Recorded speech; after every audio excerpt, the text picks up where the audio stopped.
I want you to tell me what is your film, a little bit about your film, and who you are and what you did on the film.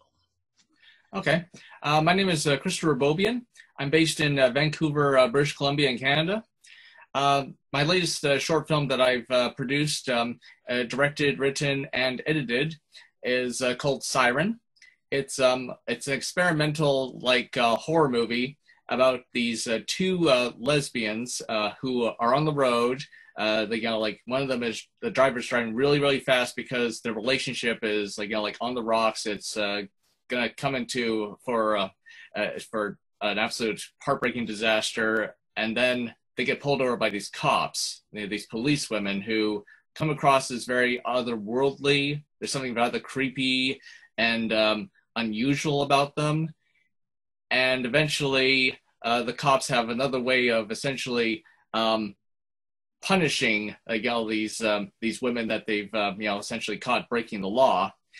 And the movie is it gets incredibly trippy. It plays with really warping their minds, as well as essentially also warping yours, because the whole movie just essentially goes crazy once the women are just under the cops' influence. Anyways, so it's a movie that I'm really interested in what people take away from it. I mean, it's a movie that's really open for personal interpretations, and I've given an awful lot of thought as far as when I was producing the movie, the sirens, or at least the cops originally, they were I was really fascinated with Greek mythology and with the characters of the sirens from Greek mythology, the singers who would essentially hypnotize and coerce the sailors to come into the rocks. And I could not help but imagine what it would be like if these mythical creatures, these sirens, if they were like these immortal beings that still walked the earth, and if they were in a modern setting, what would they do in order to create, whatever mischief or chaos? And I figured, well, they could always don police uniforms and exploit that type of power. I actually like that aspect of the story because I was not expecting that when I was watching. I was like, this is interesting. See, I don't read what anything about what any of the films are about before I watch them. So very good. Going on the journey from the very beginning, where it's the couple in the car who are bickering the entire time, and then them being pulled over by the cops, was very, very interesting. I love the way the progression of, or mostly the way you filmed it. It starts off very normal, and then as they meet the cops and the cops start manipulating them, it gets a little bit trippier, and your cinematography and starts to get a little bit more out there. And then it starts to, you get drawn in for the audience because you think, this is a cop story. Okay, what is the horrifying aspect of it? But what you did with the actual idea of sirens, I really liked. I was not expecting that. I like that. Thank you very much. Yeah, I mean, let's see. I had a whole bunch of film influences, such as going from Under the Skin, which I was a huge fan of when it was released. And I remember one of the actresses who came in for doing the audition. I mean, she got the part. Erica Elena, who plays Officer Callis. What cinched the role?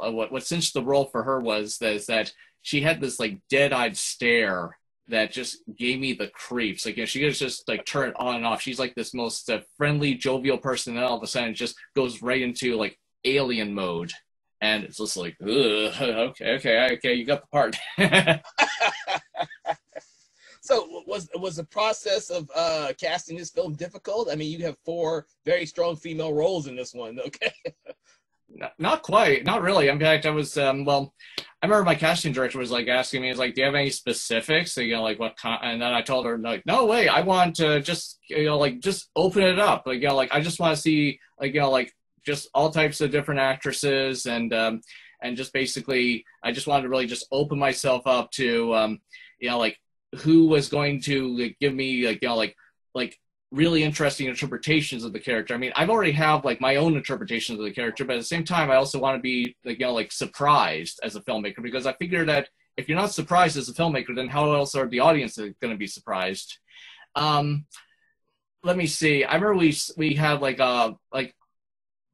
I figured, and I assumed correctly, that we would actually get a heck of a turnout because, you know, like these characters are, I mean, as far as, I wanted to make sure that nobody had, you know, like, like all the characters were like interesting, like, you know, like they had, like, you know, just like, you know, like they were pretty idiosyncratic and pretty out there, and, you know, like, and it just would give the actors, like, you know, like an awful lot to chew on.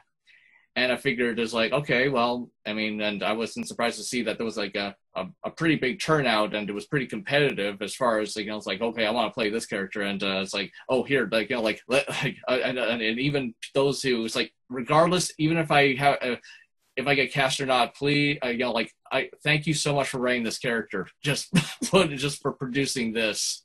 Oh, okay. At all. Well, yeah, that brings up another good question. What were the challenges of filming this? Because you're on the open. Did you actually shoot on location on the open roads and everything like that? Actually, it just so happens most of the movie was shot in studio. Nice. I was wondering that. I was like, well, okay. So, having shot it all in a studio, was it difficult, or how was that? I actually found shooting in studio much easier than shooting on location. I remember we shot for at least 4.5 days. Like, you know, like one of the half days I had to like fight like heck for, because, well, originally we produced this in my last year of film school. And it was just incredibly competitive, again, like in terms of just how many people you could organize, you know, like into your crew, because like there are already so many productions, like, you know, that everybody else is doing on their own. And the set was pretty much like booked, like, you know, like on the first go. And I was really very inclined to shoot this in the studio. So we managed to convince the teachers to kind of look the other way so we could like film it over the reading break. I mean, mind you, nobody was really there. I mean, we were really shooting this thing like off the grid. So in a way, like, you know, it really added to the vibe that we were like getting away with something. Okay, so what I want to know is, since you shot it in a studio, what were the difficulties of that? Because I know a lot of the filmmakers, the indie filmmakers I've spoken to, they don't get the opportunity to shoot in the studio at all, so they're shooting on location. That's why I was surprised you shot in the studio. What were some of the difficulties of shooting in a studio? Well, for the most part, you'll notice that the movie has an awful lot of like medium shots and close-ups. So we couldn't, you know, like shoot as wide as we wanted, because the studio space that we were allotted, what we were given, was actually very small considering. So I remember like there were like maybe a few odd like wide shots where we had to like arrange for these like incredibly tall black curtains that just wouldn't quite close all the way, so you'd have like, you know, like these like very bright patches, like, you know, like extending from all the way up, and then we would just be like, just like here we are, oh gosh. And I'm also remembering like near like on the first day of shooting, there was another crew that was coming in to like the set next door, and they were like, you know, essentially in the middle of like constructing their sets. So we would like be begging them, okay, please just don't hammer or do anything while we're rolling. And sometimes they did, and it's like, oh no, we lost. We're like, we lost such a good take there, and and so we had to like, you know, like work overtime to convince us one of the faculty members to like, you know, like essentially close off, like, you know, like to essentially close off like a more sturdier wall between the two sets, so we could essentially shoot properly. So I mean, it's those types of like, you know, like hiccups and setbacks that you just can never foresee until like, you know, like on the day. Anyways, I mean, but those are kind of like, I mean, I can't help but just think it's like, oh darn, those are boring things. I'm trying to think like, what's a more exciting aspect that happened on the set. Well, there's always the fun mistakes that happen on the set, but you know, a lot of the people who are going to be watching this also want to know some of the difficulties that happen. so that they're learning something. But I always want to know if there's some fun aspects or some funny moments that happen while you were filming your movie. Oh dear. Okay.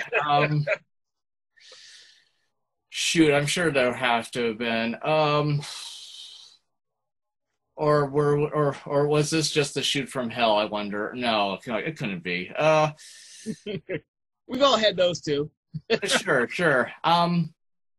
Okay, I got one. So it turns out that the police car in question, we borrowed that car off of like one of the producers on the movie, and it turns out that about a week before shooting, it was full of what do you call it? I think it was full of mold. Like like the seats were covered with mold. So we had to like work overtime to to disinfect it and then put like plastic garbage bags that go like over the seats and essentially inform the actors that and because we were working with such a limited crew. I felt kind of bad that I had to like ask the actors like, oh, when I say cue the police lights, could you please just like flick the switch? It's like, oh shit, it's like, please stay in character, but but please be a stagehand while we're at it. Anyway, so I just could not help but just think, it's like, shoot, here they are, just like nobody will ever know that they were like sitting in these garbage bags and having to like turn on their own police lights and then get into character. That's what we do as independent filmmakers. We have to make do with what we have, and at least you had some type of like a police car. I had to use one of the shoots I had to do. We just makeshift a little pole with some lights to have them flashing because we couldn't have a police car. We just had to have something that mimicked one, and we added in post all the special effect, the sound effects to make people think that we had a car. Very cool. Yeah, that's why one of the reasons I wanted to know, because about shooting it on location versus in a studio is because the last one I shot with like a bunch of car sequences like that, I had crew members in the back of the car hopping up and down just to mimic the car moving, so that we didn't have all this craziness going through the windows in the background from camera angles. We had the flashing light. Oh my God. It was fun. Don't get me wrong. No question. When we were done filming it, we can laugh at those stories. But when we were filming it, oh my God. Just trying to finagle all the crew people. Okay, this is where you need to move the car up and down. All right, stop. Car stop. Yeah, it was a nightmare. It was a nightmare. But it was fun. I just remembered. It just so happens that when we were shooting around in the back of the car, where the windows in question, because the studio lights were reflecting like these smudges and glares like on the car windows, and it got to a point where it's like, okay, well, we got to figure out how to like get the smudges off without like essentially spreading the smudge and just like obscuring the actors' faces in the windows.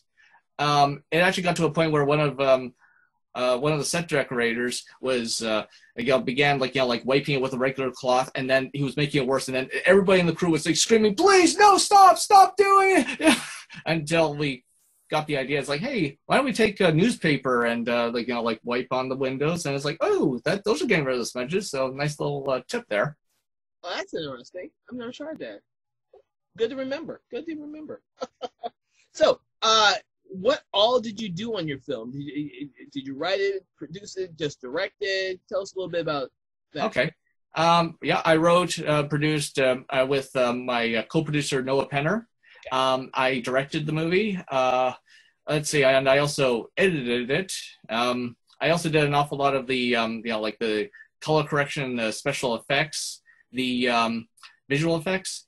I ended up actually spending at least a year like on the color correction of this movie, because the fluctuation of the lights like on the frame required an awful lot of like masking around like the actors' faces, because sometimes like in order to like capture the background just right, like sometimes like the actors' faces could very well become like overblown, so I have to like go in and mask them and be very diligent. And in order and with for some odd reason, due to the Alexa cameras, the red police lights came off as pink. So I had to get like very creative, and even my cinematographer was telling me, "I'm sorry, Chris, but I'm afraid you're just gonna have to put up with pink lights, and we can't make them red." And I was like, "Well, want to bet?" And so I ended up spending months, like just not only finding ways and the filters to make them red, but also like the blue lighting as an effect, as an overall, like would turn greenish. So then I would have to like sometimes isolate the blues again, like in the faces and sometimes in the background, and then like turn those like beautiful blues. And then at one oh yeah, there was also like for the police lights, because like captured digitally, they kind of come across like without any filters as like these kind of like splotchy, kind of like messy type of like digital kind of lights that don't necessarily look as appealing. So I had to go in and just use a Gaussian blur and just pretty much like follow the mask for like all of the police lights, so it looks like we're kind of like in this very hazy dream. Yeah. But there was an awful lot more work that I ended up having to do in order to create all of the illusions. And I mean, it wasn't merely just coloring the movie scene by scene, shot by shot. It was like coloring it like frame by frame. Oh, wow. Yeah, it was an enormous undertaking, but it's so worth it at the end. Yeah, because wow, okay. Because I was going to ask how much of that you did in post versus how much you did on set. Well, we did manage to get an awful lot shot and captured, and we did our utmost. We actually had like the DIT, like the digital shoot. I'm blanking on the digital something technician.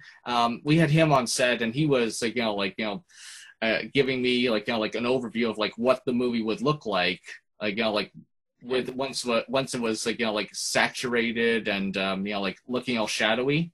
And that helped enormously too, because if we didn't have that, we would have like really no idea like how this movie was going to look like with the nighttime, if you will. Okay.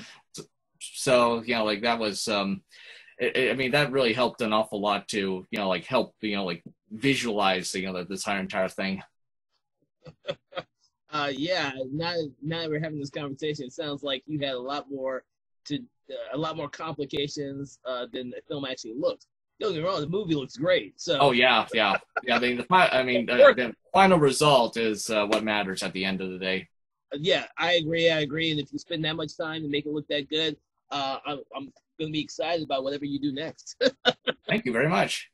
Oh, and just so happens, well, I actually have some other shorts online, such as one I made in 2016 called Socket, about a corrupt doctor who really wants to be recognized as an artist in her own right. And so she is trying to coerce this poor, like, world-renowned photographer who's just waiting. He's just in the waiting room. And then she's like coming over and she's like, "Hey, what do you think of my work? What are all my pictures?" And he doesn't care for them. And then she decides, well, she's going to get him back, and it becomes incredibly evil, and it's an awful lot of fun, but it's a very, very dark movie. So, do you enjoy working in the horror genres, or you like spread out and do multiple different films in different genres? What is your inspiration? What do you like to do the most? I love the horror genre because it just gives me an awful lot of creative freedom, as well as I also find that it also gives me opportunities to be to be more honest with the material, if you will. Because horror movies tend to get away with much darker endings than most genre fare usually is allowed to.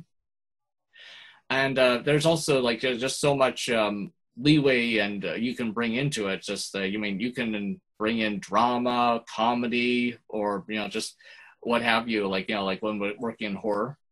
Let me see. Some of my other influences we're working on this movie, we're going from Errol Morris's The Thin Blue Line, this wonderful documentary with I mean, I remember watching that one in theaters, and they had these like extreme close-ups of the police lights, like going, and I was just like, oh my god, I want to do that for my next project. And I was also thinking in terms of like, say, Mulholland Drive and Vertigo. Like you can find, like some of those influences in Siren, as well as say Candyman and well, Pee-wee's Big Adventure, if you will, because like an awful lot of that movie was actually shot on set, like in order to like convey like nighttime sequences with the trucks and large Marge, etc.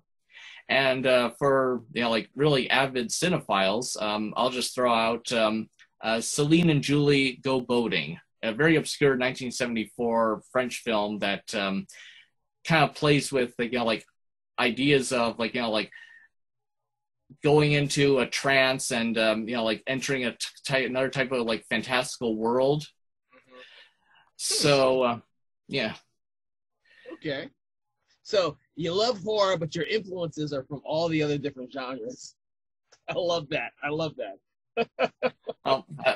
movies. I love all kinds of movies. I mean, I just can't get enough of them. So have you been working in shorts mostly, or have you done any features, or are you God. I would love to work with. I would love to make a feature. I'm currently writing one. It's set in a nunnery, and that one should also be pretty interesting.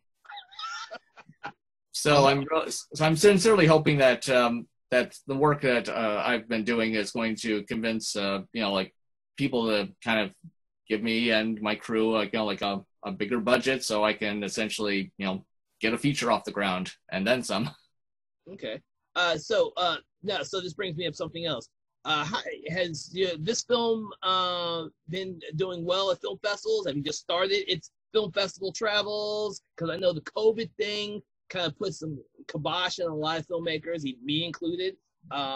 So where is the film at in that regards? Let's see. It's currently winding down. I mean, technically, it's had more of like an extended, like 2-year length of film festival run. Okay. Mostly because of COVID, and most of the film festivals have had to like postpone indefinitely. One festival I'm really proud that we got into was one in Barcelona called Les Hospitat, I think, where we got nominated for a whole lot of awards, such as like oh my god, they actually nominated for me for like best director, if you believe it. Yeah, so that one was supposed to play last November, but now it's going to be playing next September, and so I'm pretty thrilled about that. So far, I submitted to an awful lot of film festivals. It managed to get into about 40, okay. But which is pretty good, even though like I can't help but think of the ones that, I mean, well, bless them. I realize that most film festivals, they don't have the capacity to play like I mean, they got to kill their darlings. I understand, but at the same time, I mean, mind you, Siren is a very polarizing movie. I mean, on the one hand, like you can watch this as sort of like, you can dig into the rabbit hole if you want, or you can just watch it and just sort of think like, oh wow, this is like a really crazy like horror movie, and well, all the power to you. But it's a very it is a very dense and complicated movie. It doesn't necessarily give you like straight answers like all the way through. So I can imagine like some film festival judges may have thought maybe something else, maybe the audience wouldn't get it. So you just never know. And that's one of the reasons why I like the film so much, is because having done film festivals for roughly a decade now, oh my God, I've been doing this too long. I've seen a lot of films in which horror, unfortunately, is the genre where everyone who has a camera thinks they can do a horror movie. And so I see a lot of stuff that's so simplified and cliche that I it's all junk. So it was refreshing to, one, see that this film had a lesbian couple who were just going through a rough patch. And then the other thing was the sirens. I was like, that's different. That's what I like to see. I'm not seeing a bunch of zombies. I'm not seeing a bunch of vampires. I'm not seeing the easiest thing that people go out there and make 1 billion films out. That's after doing this for 10 years, I'm like, okay, I need something else. I need to see something else. The people out there making these independent films need something else to see. So it was rare. It was very refreshing. And it was just a little added kick at the end when you did the with the cinematography and your editing. Now that I know it was your editing, where everything got a little bit crazier and the whole dream thing, because the two ladies are doing whatever the cop wants them to do. So that was very interesting to me at the end. Like I said, I didn't read into it. I just kind of watched it and wasn't expecting how it ended up in the third act. Very cool. The let me see. One of the aspects that I find rather what could be interesting for viewers, you know, that essentially kind of like makes the movie like a different kind of movie, like every time you watch it, is that on the one hand, you could like read the scenario rather literally, as if like, you know, like these sirens are just supernatural creatures. Some people have actually come up to me and said, "Are they aliens?" And which which I find a rather intriguing read. I'm always kind of rather delighted by that. However, you could potentially, you know, like watch this movie from like kind of like more of a psychological standpoint. I mean, considering how, I mean, I was really interested in, you know, like conveying like, you know, like an awful lot of an awful lot of this movie in like visual terms, such as the movie actually begins with us like inside of the headspace of the main character, the driver, as like all of these, like floating lights and bubbles are just sort of like, you know, like going around her as she's like kind of like in this like highway hypnosis trance, as she's like, you know, like ruminating about, you know, like what she did to piss off her lover. And essentially, you could kind of ask yourself, while we're in her headspace, do we really snap out of that headspace when the police lights come on?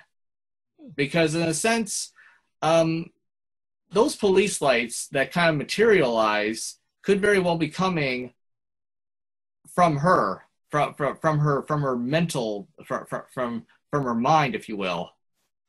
And it also says something about if her lover, if the passenger, if she can recognize them too, then that almost sort of like suggests that we are all in some ways susceptible to whatever energies or whatever you know, like, or whatever is like, you know, like repressed and brimming inside of each of ourselves, like, you know, like depending on like, you know, like how close we are to one another, like in a relationship, if you will. It's almost like we become more susceptible and more open to people's thoughts and their feelings and everything that's going on inside of them. Like we just sort of like we capture that, you know, like we tend to like suck in their souls, you know, like capture their souls in a way. I don't know, I just find that like, you know, like an interesting kind of query that you know, that I kind of liked exploring a bit while I was like making this thing. Interesting. And so in a sense, you know, you could also be thinking in terms of like, you know, projections, like, you know, like what do we project onto other people, as well as, you know, like being reflections, because it's also kind of interesting to kind of like draw parallels between not only just the drivers and the passengers, because the cops, again, the police car, like, you know, like do have like, you know, like interesting parallels and traits that you can kind of like ruminate about, such as, like, you know, like, well, like the head officer and the driver, as well as, like, you know, like the two passengers, you know, like in each car. So like, you know, they complement each other in ways that that I did my best to dramatize. I mean, this is all like, you know, very, I mean, it's subtle, but you know, like I was pretty keen on you know, like kind of giving people an awful lot to chew on if they care to, like, you know, like to invest in, you know, become obsessive as I am with this thing. It gives audiences and myself a reason to go back and rewatch it and see it in a different light, because I didn't think about that until you mentioned it. I was like, oh yeah, I have to go back and rewatch that. Okay. And I'm glad you mentioned that, because that's a great thing to have in your film when you put that in there. Going back to what I was saying earlier, there are a lot of filmmakers where you know, some of them are more concerned with having good special effects and less story. You know, I see a lot of that out there. So I saw something else in your film, which is why I wanted to make sure we screened it for this year's event. So I'm glad we're going to be able to screen it for our audience. And I can't thank you enough. Well, you're welcome. You're welcome. You have any other ideals or things you want to tell the audience about your film or about whatever you're doing next? Shoot. I know some people like to keep what they're doing next a secret till they actually get closer to doing it. Perfectly. Yeah, I mean, even my friends are asking me, like, it's like, what are you working on now? And then I'm like, well, it's very tempting to talk about it, but at the same time, I can't help but think back on, it's like, you know, there lots of writers have stated, like, look, if you explain it to people, then you're essentially like you're writing the book, you're writing the script, like, you know, like out there instead of just on the page. So it's so in a sense, it's almost like, you know, like kind of like try to keep it inside and try to like keep it into the page. And there are also times where, like, even when you just sort of like try to bounce off notes off of people, and then they can always just sort of go like, oh, that sounds kind of weird. Are you sure you want to do that? I can't tell you how, like, you know, like in retrospect, how many projects have just like fallen short just because of like, oh shoot, why did I tell people about that one? Shoot. Yes, I know that very well. I'm part of a screenwriters group, and yes. Well, I want to thank you for participating in our series, our filmmaker interview with. And we hope to get this out real soon. And I'm looking very forward to whatever project you come up with next. Well, thank you very much, Kevin. I mean.